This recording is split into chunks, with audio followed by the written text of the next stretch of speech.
The Mets have put themselves in position to where it is do or die to avoid probably, I guess, one of the biggest collapses in New York sports history, I guess recent history. So let's talk some Mets baseball with Tyler Ward, your favorite Mets content creator.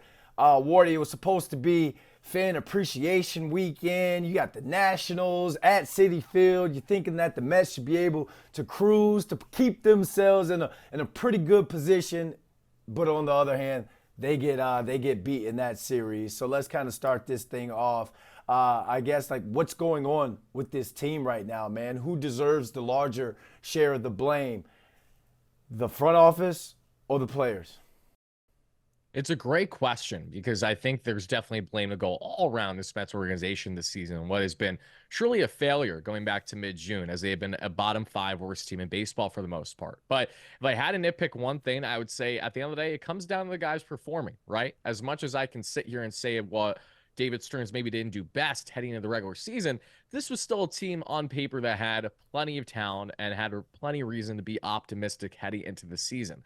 There's clearly been something flawed with this team from the offensive side of things, with the lack of being in unison, struggling to find consistency on that front, paired with a pitching staff that, even with the injuries that they have endured, you can make rightful argument that they've had a fair share of things that have not went right with their veteran starters that are otherwise supposed to go right with guys that we have leaned on in the past. So this is definitely one of those things that I think it's up for you guys, the fans, to decide who exactly is most to blame here from both sides of the coin. I think it can be a collective of the two, but the players are the ones on the field. They're the ones that have cultivated to the largest salary that we are seeing a guy like Steve Cohen pay out a team in all of baseball this year. And if you can't get over that hump with the millions of dollars that Cohen has continued to spend, at some point you have to start to actually put some blame on the players for not meeting anywhere close to the initial expectation. Yeah, I'm with you on that one. The players definitely should get the brunt of the blame, especially when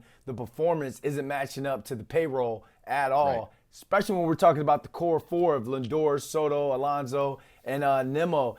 They were forecasted to carry such a big load this year, but late in the season, runners in scoring position, the clutch moments, it's like these guys have gone cold. So, what happened to these guys? Why the collapse from these guys, the Fab Four? Yeah, so the Fab Four is an interesting one because when you look at one of those players in the Fab Four, that's Juan Soto. What is Juan Soto doing this season? Oh, he's just casually on pace to have the best offensive season in Mets franchise history. So we can't put the blame too much on Juan. He's having a tremendous year. You look at the other three, and Pete Alonso, Francisco Lindor, and Brandon Nimmo. And what does all have in common? These are Mets that have been here throughout the entire tenure of Steve Cohen as owner. They have been here through the highs and the lows over Cohen's tenure. And a commonality that we have seen with all these players has been, one way or another, there's been a lack of a voice. And I don't know how much of that is to say blame a Francisco Lindor, a Pete Alonso, who for the first time it feels as a Met is actually rebutting to the media when asked constant questions. And usually the happy-go-lucky guy is now saying, miss me with that nonsense kind of mentality. Brandon Nimmo has been very Jekyll and Hyde in his production. He has unfortunately not lived up necessarily to the contract that was bestowed upon him a couple years ago that Steve Cohen gave after the 2022 season. All this is to say is that whatever worked for the Mets last year has continued to not work this year. And maybe we lean into more on what we otherwise should have with the Francisco Lindor to be the leader, the unsung captain of this team, because while he has most certainly led, he has not done the part on the road this year, which is very concerning for someone like myself, knowing that the final week of baseball for the Mets this year, which dictates if they make playoffs or not, will be in Chicago as well as in Miami. Pete Alonso, up until really the past week and a half or so, has not at all performed well here in the second half. There just has been a complete lack of consistency from the guys that you need to step up, regardless on if you're playing in Flushing, Queens at Citi Field or on the road in, say, DC against the Nationals. I just feel like this year's Mets, they're not rising to the pressure. It feels like Right. last year we found those magic Mets moments where just late games, someone would have a big hit, big at bat, and then you just saw again that magic happen. We're not seeing that this year, and because of that, and it's like I'm telling you, you already know there's boos at Citi Field. There's fan frustration. So you mentioned Lindor being a leader. Sometimes it's the captain, the player has to step up, maybe kind of try and galvanize the team. But what do you think Carlos Mendoza and David Stearns need to do, I guess, differently this final week to get this team going? Like, are there any moves that can be made that maybe they haven't tried just yet to spark something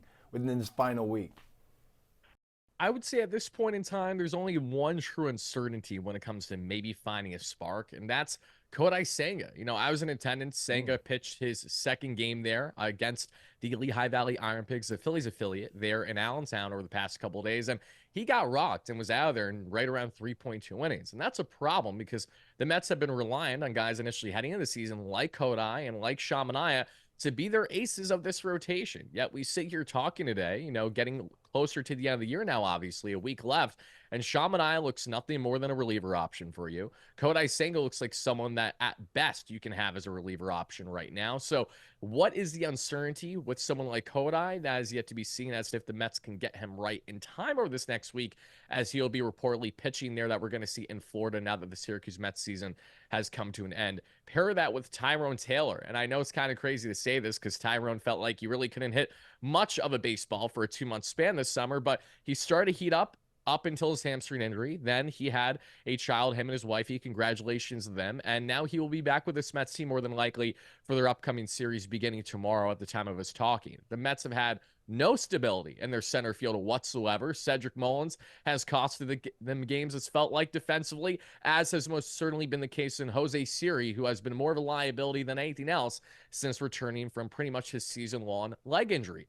Goes without saying, the Mets need to fortify these respective areas, because if they don't, then it's hard to envision them getting where they want to be down the stretch here. And to add just one little sliver as to what I think Carlos Mendoza should be doing as Mets manager, I can't sit here and tell you that he should be doing something that he hasn't done all season long.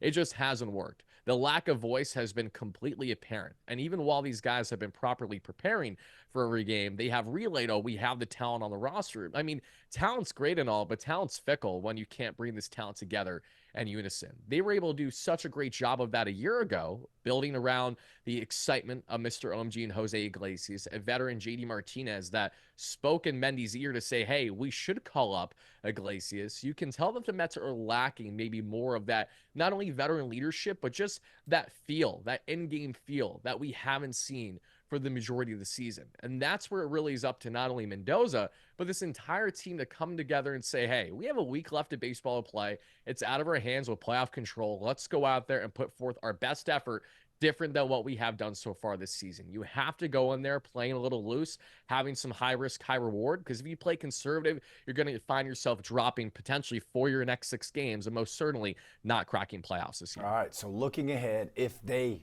don't make it in or they get bounced early in the playoffs, how do you think this season is going to be remembered in franchise history? Could this go down as one of the worst underperformances given the payroll, the expectations, and their midseason position? Yes, to say it's an underperformance is an understatement, but something that I respectfully have a little bit of a disagreement with, including our great friend here on the platform and Joel Sherman, who does a great job at the post, is Joel, I know, stated how he believes how if the Mets continue this collapse in 2025, that'll be the worst collapse basically in Mets franchise history. And my one counter to that is this is not a collapse that just started. The 2007 Mets was a great team to the bitter end. And then at the bitter end is where it stuck and was bitter. The Mets fell flat on their face right down the stretch and couldn't make postseason. Any fan that's been covering this team, let alone watching this team all year long, knows that they have not been a good baseball team for over half a season now. It's been over 80 games. I'm playing over 10 games below 500, north of 20 games below 500 in many instances and stretches. So as long as you've been following along with this Mets team, you should not at all be surprised by the reality that they are just grasping on to that 21-game lead that they had above 500 in the first half this year. If it wasn't for that, we would not even be talking right now on if the Mets could or couldn't make playoffs. They would have already been eliminated. So can the Mets rewrite the ship here and make something different happen in the remaining week of the season? Well, we have yet to see that, but what we do know is that what we have seen this year has been truly a 3.5 month slog of what has otherwise been just a bad baseball team. Wardy, appreciate you, man. Thank you so much, Brandon. Always a pleasure.